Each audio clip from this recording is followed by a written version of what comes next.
수학 배워서 어디다 써요? 일부 내기에서 이기는 방법. 반갑습니다 여러분. 저는 수학 선생님인데요. 여러분들이 수학 시간에 제일 많이 하는 말이 뭘까요? 바로 이겁니다. 수학 배워서 어디다 써요? 이거 왜 배워야 돼요? 더하기 빼기만 할 수 있으면 되는 거 아님? 그 과학자들이 만든 공식을 사용하려면 알아야 돼. 과학자 안 할 건데요? 그 날아가는 농구공의 궤적을 계산할 때 그냥 던질 건데요? 그 AI가 활용되는 그 수많은 분야에서도 수학의 원리가 그거 컴퓨터가 다 해주지 않아요? 네, 맞아요. 분명 수학은 우리 주변에 수많은 분야에서 활용되고 있지만 여러분들 주변에서는 아직 그 필요성을 느끼기가 어려울 수도 있습니다.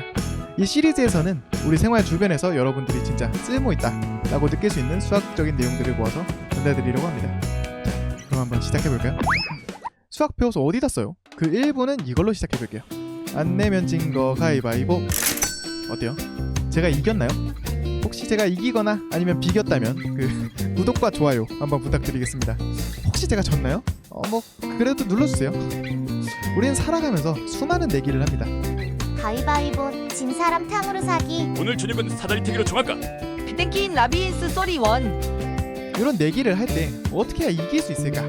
쉽게 이기는 방법 고민해 본 적 있으신가요? 오늘은 수학적으로 내기 이기는 법에 대해서 소개해드리겠습니다. 자, 첫 번째는 가위바위보입니다. 우리 수학 시간에 가위바위보에서 이길 확률 어떻게 계산하나요? 그렇죠. 이제 3개가 있으니까 3분의 1 이렇게 계산을 합니다. 이거를 수학적 확률이라고 부르죠.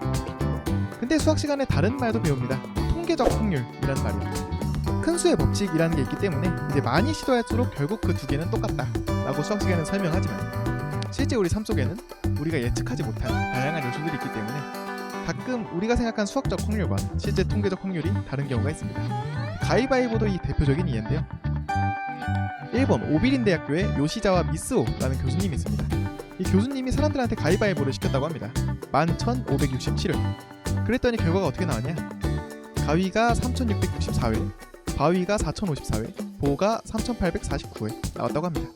보시면 알겠지만 33.3%가 아니죠. 가위가 좀 적고 바위가 좀 많습니다. 왜 그럴까요? 왜냐하면 가위는 생각보다 조금 고난도의 동작이기 때문입니다. 왜냐? 2개는 피고 3개는 접어야 되니까요. 이 수학하는 사람들은 그냥 그렇구나 하고 넘어가면 안 됩니다.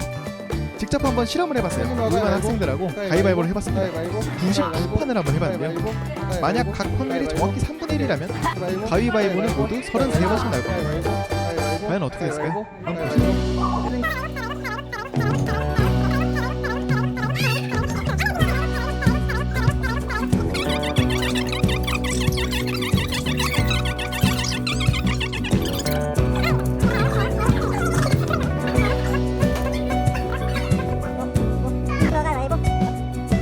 네. 32, 33, 34 이렇게 해서 실제로 가위가 한 번 더 적게 나왔습니다.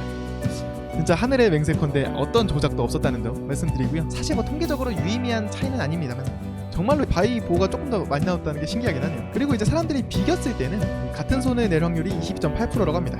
웬만하면 비겼으니까 새로운 걸 낸다는 얘기고요. 반대로 사람들이 이겼을 때는 손을 안 바꿀 확률이 조금 더 높다라고 합니다. 이런 점도 참고하면 내기할 때 좀 더 유리하게 플레이할 수 있겠죠. 자, 두 번째도 통계적 확률에 대한 이야기인데 동전 던지기입니다. 우리는 수학 시간에 동전 던지기를 했을 때 확률이 어떻게 나온다고 배우죠? 50대 50이라고 배웁니다. 과연 정말 그럴까요?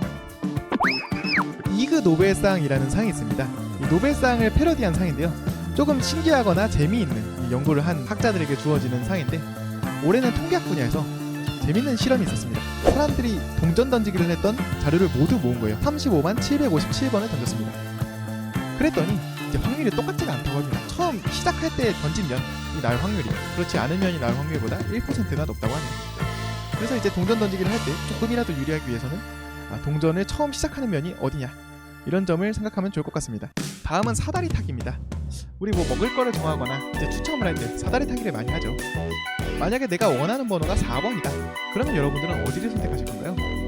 수학적으로 확률이 똑같지 않냐고요? 똑같지가 않습니다. 정답은 D입니다. 무조건 목표랑 가까운 쪽이 유리해요. 왜냐? 이 사다리 타기의 가장 큰 함정은 제일 왼쪽과 제일 오른쪽이 연결되어 있지 않다는 사실입니다. 만약에 연결되어 있다면 선을 어떻게 긋느냐에 따라서 확률이 똑같았을 텐데 여기가 끊어져 있기 때문에 이 확률의 차이가 생기게 됩니다. 그래서 무조건 우리가 원하는 목표에 가까운 자리를 고르는 것이 훨씬 유리하다고 합니다. 그 다음은 31게임인데요. 31게임 해보셨나요? 네, 이런 규칙들이 있습니다. 30일을 부르면 지는 게임이고요. 한 사람당 숫자를 3개 부를 수 있습니다. 이 게임도 1대1로 승부할 때는 무조건 이기는 방법이 있습니다. 자, 한번 거꾸로 돌아가 볼게요. 만약에 여러분이 상대방이 30일을 부르도록 하고 싶다. 그러면 나는 몇을 불러야 될까요? 그렇죠, 30을 부르면 되겠죠. 그러면 계속 이어가서 내가 30을 부르려면 그 전에는 뭘 부르면 될까요? 바로 26입니다. 왜냐? 만약에 내가 26을 불렀다면 상대방이 27을 부르면 나는 28, 29, 30. 상대방이 28을 부르면 나는 29, 30. 상대방이 29를 부르면 나는 30을 부르면 되기 때문이죠. 그럼 내가 26을 부르려면 어떻게 해야 되냐? 방금 전에 빼기 4를 했기 때문에 이렇게 다시 한번 빼기 4를 하면 됩니다. 그래서 22를 부르면 되죠. 이렇게 거슬러 올라가면 결국 2를 부르면 내가 무조건 이길 수 있겠구나 라는 사실을 깨닫게 됩니다. 그러려면 아무래도 성공을 잡아야 되긴 하겠죠.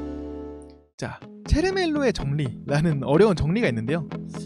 2인 유한 턴제 확정 완전 정복 게임에서 둘 중 한 명은 반드시 지지 않을 전략을 가지고 있다. 이렇게 보면 굉장히 어려운 말 같지만 사실은 굉장히 단순한 얘기입니다. 이 두 명이 하는 턴제 게임에서는 무조건 한 사람이 지지 않을 전략을 갖고 있다는 뜻이에요.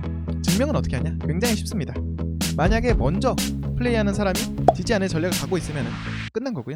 만약에 갖고 있지 않다라고 하면 이건 바꿔 말하면 어떻게 첫사람이 하든 상대방이 요거를 당하지 않을 방법이 있다는 거죠. 다시 말해서 후공이 지지 않을 전략을 가지고 있다라는 뜻이 됩니다.